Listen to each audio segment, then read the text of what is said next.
The Complete Works of William Shakespeare by William Shakespeare. Act 2. Enter Gower. Gower. Here have you seen a mighty king his child Ewies to incest bring, a better prince and benign lord, that will prove awful both in deed word. Be quiet then as men should be, till he hath passed necessity. I'll show you those in trouble's reign, losing a mite, a mountain gain.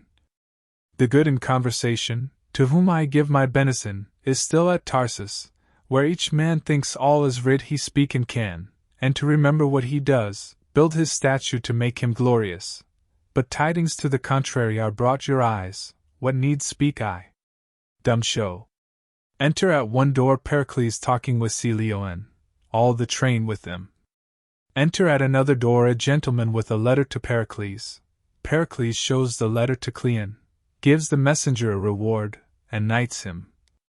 Exit Pericles at one door, and Cleon at another.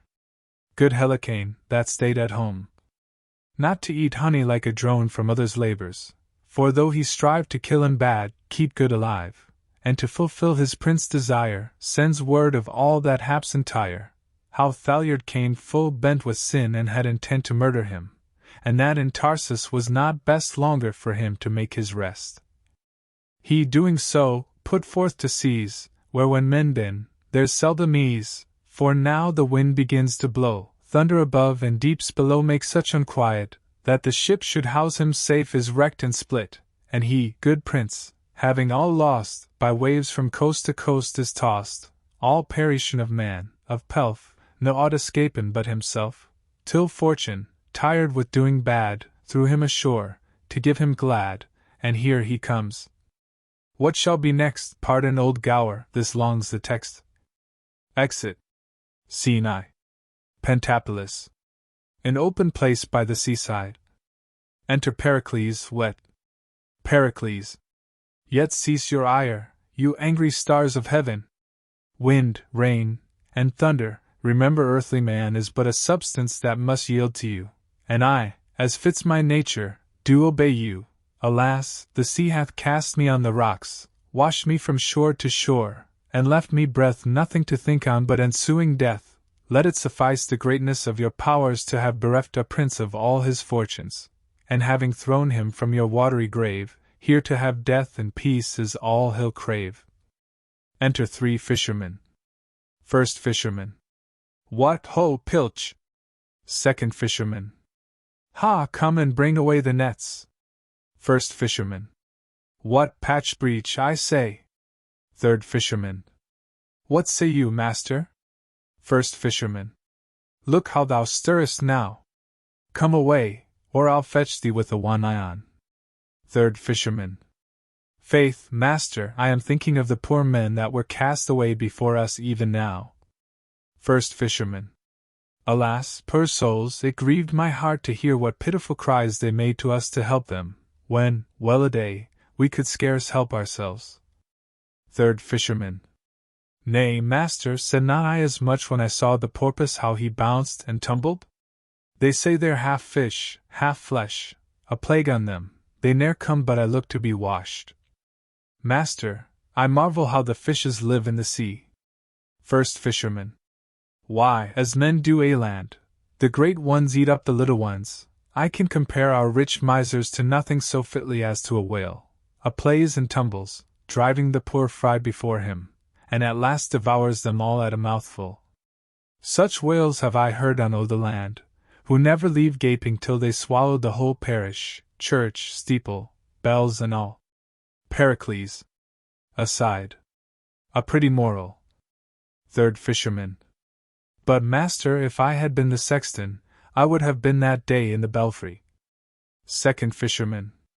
Why, man? Third fisherman. Because he should have swallowed me too, and when I had been in his belly, I would have kept such a jangling of the bells, that he should never have left, till he cast bells, steeple, church and parish up again. But if the good king's Simonides were of my mind, Pericles. Aside. Simonides? Third fisherman. We would purge the land of these drones, that rob the bee of her honey. Pericles. Aside. How from the finny subject of the sea these fishers tell the infirmities of men, and from their watery empire recollect all that may men approve or men detect. Peace be at your labor, honest fisherman. Second fisherman. Honest. Good fellow, what's that? If it be a day fits you, search out of the calendar, and nobly look after it. Pericles. May see the sea hath cast upon your coast. Second fisherman. What a drunken knave was the sea to cast thee in our way. Pericles. A man whom both the waters and the wind, in that vast tennis court, have made the ball for them to play upon, entreats you pity him. He asks of you, that never used to beg. First fisherman. No, friend, cannot you beg? Here's them in our country of Greece gets more with begging than we can do with working. Second fisherman. Canst thou catch any fishes, then? Pericles. I never practiced it. Second fisherman. Nay, then thou wilt starve, sure, for here's nothing to be got nowadays, unless thou canst fish for't.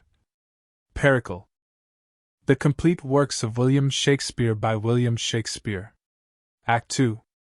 Enter Gower. Gower. Here have you seen a mighty king his child Ewies to incest bring, a better prince and benign lord, that will prove awful both in deed word. Be quiet then as men should be, till he hath passed necessity. I'll show you those in trouble's reign, losing a mite, a mountain gain. The good in conversation, to whom I give my benison, is still at Tarsus, where each man thinks all is writ he speak and can, and to remember what he does, build his statue to make him glorious. But tidings to the contrary are brought your eyes, what need speak I? Dumb show. Enter at one door Pericles talking with Cleon, all the train with them. Enter at another door a gentleman with a letter to Pericles. Pericles shows the letter to Cleon, gives the messenger a reward, and knights him. Exit Pericles at one door, and Cleon at another. Good Helicane, that stayed at home.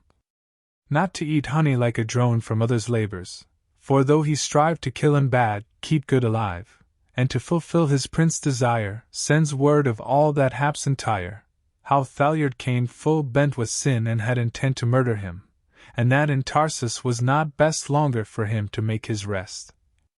He doing so, put forth to seas, where when men been, there's seldom ease, for now the wind begins to blow, thunder above and deeps below make such unquiet, that the ship should house him safe is wrecked and split, and he, good prince, having all lost, by waves from coast to coast is tossed, all perishin of man, of pelf, no aught escapin but himself, till fortune, tired with doing bad, threw him ashore, to give him glad, and here he comes.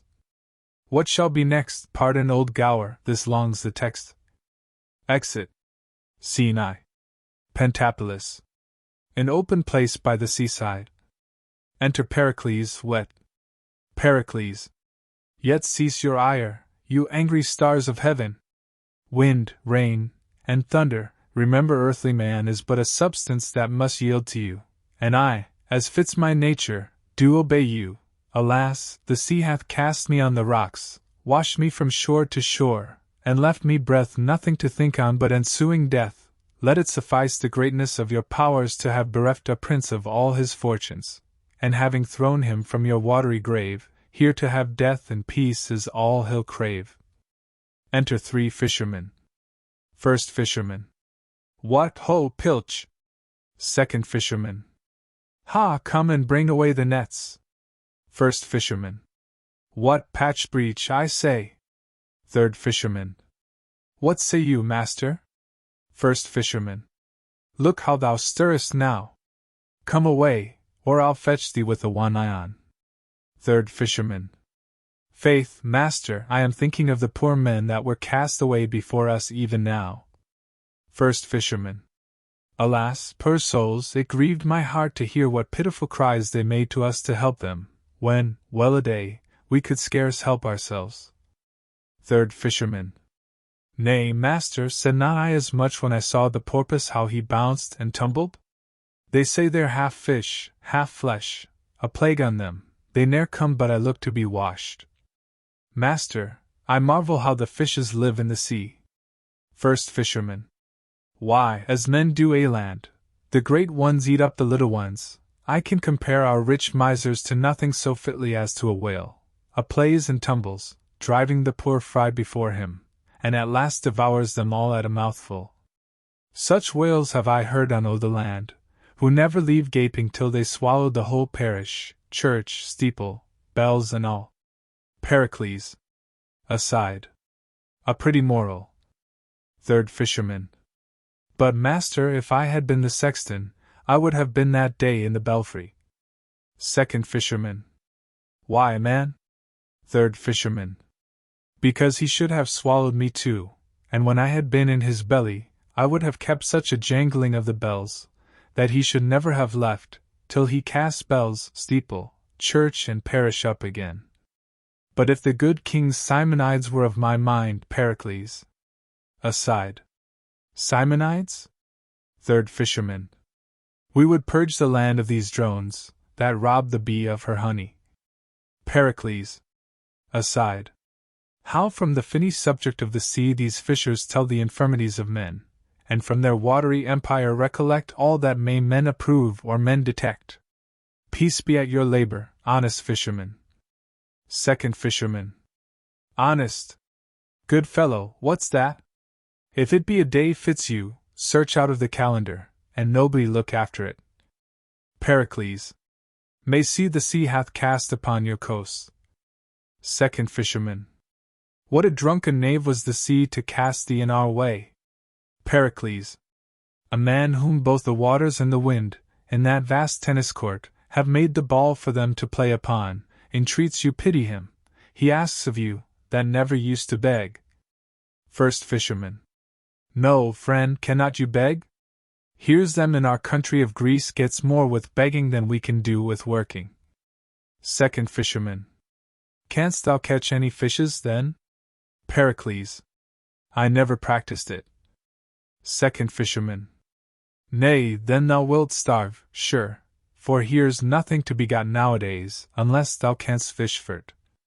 Pericle. The Complete Works of William Shakespeare by William Shakespeare. Act 2. Enter Gower. Gower. Here have you seen a mighty king his child Ewies to incest bring, a better prince and benign lord, that will prove awful both in deed word. Be quiet then as men should be, till he hath passed necessity. I'll show you those in trouble's reign, losing a mite, a mountain gain.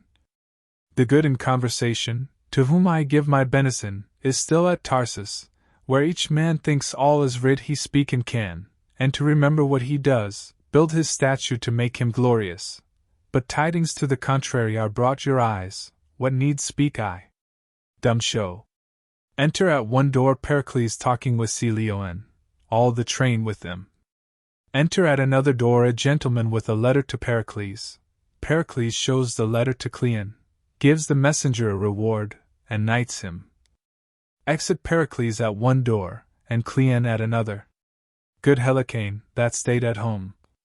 Not to eat honey like a drone from others' labors, for though he strive to kill and bad, keep good alive, and to fulfill his prince desire, sends word of all that haps in Tyre, how Thaliard came full bent with sin and had intent to murder him, and that in Tarsus was not best longer for him to make his rest. He doing so, put forth to seas, where when men been, there's seldom ease, for now the wind begins to blow, thunder above and deeps below make such unquiet, that the ship should house him safe is wrecked and split, and he, good prince, having all lost, by waves from coast to coast is tossed, all perishin of man, of pelf, no aught escapin but himself, till fortune, tired with doing bad, threw him ashore, to give him glad, and here he comes. What shall be next? Pardon, old Gower, this longs the text. Exit. Scene I. Pentapolis. An open place by the seaside. Enter Pericles, wet. Pericles. Yet cease your ire, you angry stars of heaven. Wind, rain, and thunder, remember earthly man is but a substance that must yield to you, and I, as fits my nature, do obey you. Alas, the sea hath cast me on the rocks, washed me from shore to shore, and left me breath nothing to think on but ensuing death, let it suffice the greatness of your powers to have bereft a prince of all his fortunes, and having thrown him from your watery grave, here to have death and peace is all he'll crave. Enter 3 fishermen. First fisherman. What ho, pilch! Second fisherman. Ha, come and bring away the nets. First fisherman. What patch breach, I say. Third fisherman. What say you, master? First fisherman. Look how thou stirrest now. Come away, or I'll fetch thee with a one eye on. Third fisherman. Faith, master, I am thinking of the poor men that were cast away before us even now. First fisherman. Alas, poor souls, it grieved my heart to hear what pitiful cries they made to us to help them, when, well a day, we could scarce help ourselves. Third fisherman. Nay, master, said not I as much when I saw the porpoise how he bounced and tumbled? They say they're half fish, half flesh, a plague on them, they ne'er come but I look to be washed. Master, I marvel how the fishes live in the sea. First fisherman. Why, as men do a land, the great ones eat up the little ones. I can compare our rich misers to nothing so fitly as to a whale, a plays and tumbles, driving the poor fry before him, and at last devours them all at a mouthful. Such whales have I heard on the land, who never leave gaping till they swallow the whole parish, church, steeple, bells and all. Pericles. Aside. A pretty moral. Third fisherman. But, master, if I had been the sexton, I would have been that day in the belfry. Second fisherman. Why, man? Third fisherman. Because he should have swallowed me too, and when I had been in his belly, I would have kept such a jangling of the bells, that he should never have left, till he cast bells, steeple, church and parish up again. But if the good king's Simonides were of my mind, Pericles. Aside. Simonides? Third fisherman. We would purge the land of these drones, that rob the bee of her honey. Pericles. Aside. How from the finny subject of the sea these fishers tell the infirmities of men, and from their watery empire recollect all that may men approve or men detect. Peace be at your labor, honest fisherman. Second fisherman. Honest. Good fellow, what's that? If it be a day fits you, search out of the calendar, and nobly look after it. Pericles. May see the sea hath cast upon your coasts. Second fisherman. What a drunken knave was the sea to cast thee in our way. Pericles. A man whom both the waters and the wind, in that vast tennis court, have made the ball for them to play upon, entreats you pity him. He asks of you, that never used to beg. First fisherman. No, friend, cannot you beg? Here's them in our country of Greece gets more with begging than we can do with working. Second fisherman. Canst thou catch any fishes, then? Pericles. I never practiced it. Second fisherman. Nay, then thou wilt starve, sure, for here's nothing to be got nowadays, unless thou canst fish for't. Pericle.